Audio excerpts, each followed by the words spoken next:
Well, you know what I think we'll do? I think, as a matter of fact, we're going to leave the fire just as it is now. And, well, maybe instead of having to do this, maybe the sergeant would come back again a little bit later sometime, and he'd show us some of the other things that the dogs can do. Wait a minute. Let's see if we can try once more, and we'll put the fire out.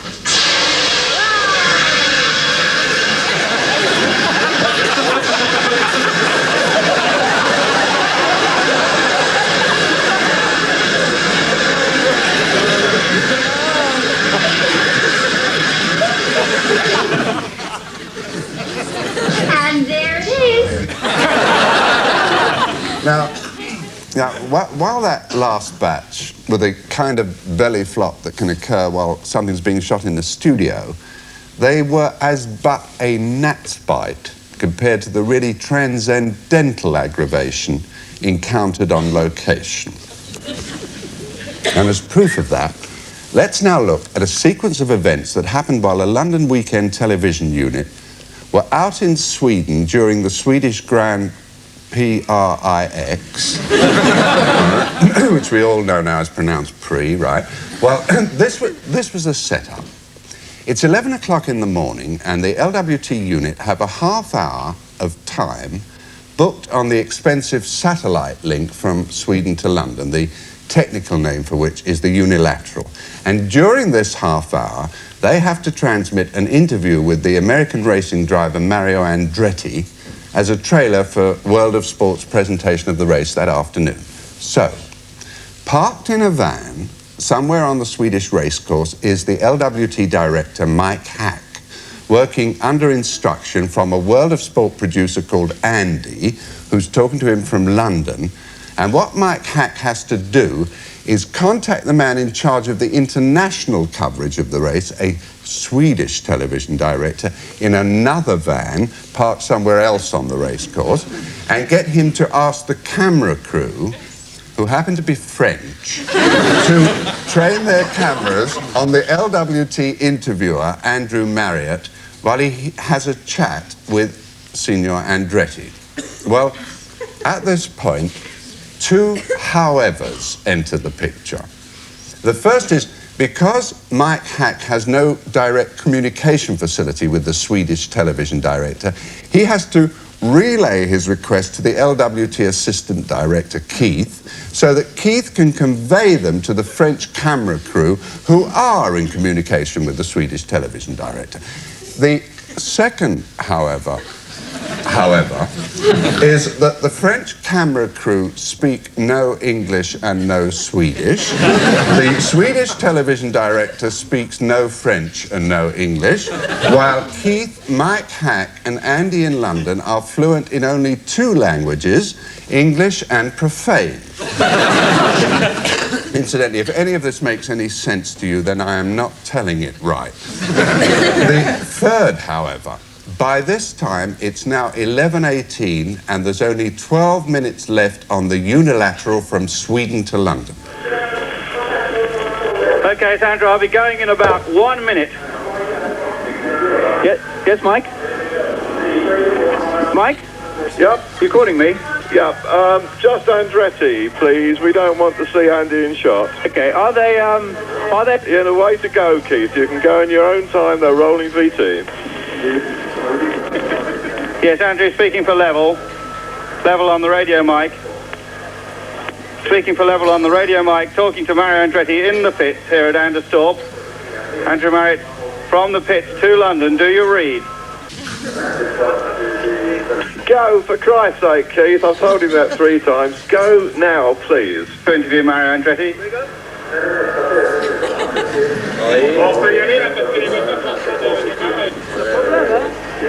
Go, Keith! Well, the cameraman is telling us that we can't go, Mike, so I just have to hang on for a little bit. Or shall we just crack on?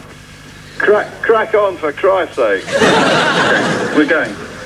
Well, he's not even shooting now. And now, there's only 7 minutes left, right? Doesn't time pass quickly when you don't know what the hell's happening? Perhaps now you can begin to see why, despite all the technological miracles it now commands, the letters TV still sometimes stand for total vacuum. Go, man. You know, regardless of whether they want to or not, we must go, because we'll lose Andretti as well. Keith, we must try and do something. We've got a problem, I understand, and we don't really know what it is here. The handheld cameramen will not shoot for some reason that we can't understand.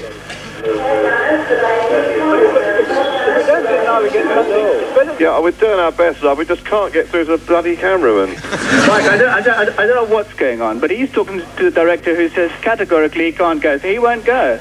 We're just standing here like a lot of lemons. Well, it makes you wonder whether there shouldn't perhaps be a new category in those television awards that people in this industry keep handing to each other every year. Gold statuette for most fed-up director of the year. But even as I speak, those satellite minutes are ticking away. Yeah. Mike? Yeah. Are you listening? Yeah. Have we got an extension? No. No, not at the moment. Hang on one. Have we got an extension? Go now.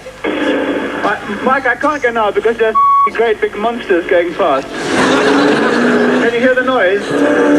Yeah. Mike Hack. Mike? Yes. Can you hear me? Yes. Have you got an extension on this unilateral? We've got sound and pictures at the moment, Keith. The minute we can get the two together, the better it's going to be. The city racing cars have now got to go. Well, take some pictures and we'll voice over. We'll do anything, but let's get something back. There's no point in voicing over pictures of this stuff. Well, you know, if we can get Andretti when the noise dies down, smash him, but they want something to promote. They want something for the menu, and pictures are better than all.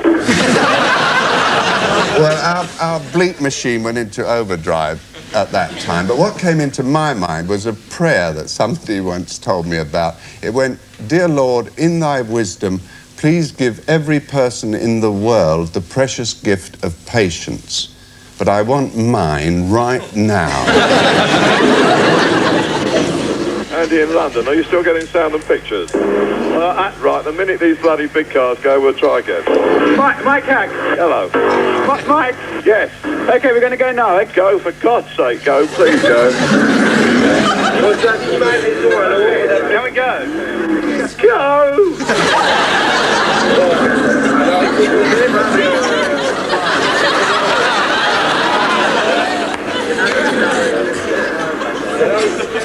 Can you move that gentleman in the red jacket out of the way with the toe of your boot and let's do Andretti? Mike, for Christ's sake. Mike Hack. Yes. Go. Yes! Go. Mario Andretti, pole position yet again, but alongside you the Brabham sucker car. You've hit out against it. Just why? Well, particularly because...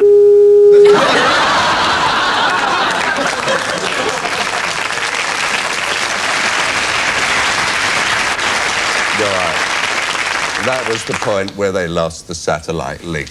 But going back to the wider world of film and television goofs, do remember, while watching this last batch of self-inflicted wounds, in the whole history of performing, records prove that there has only been one artist who never fluffed, mixed up or forgot his words. His name is Marcel Marceau.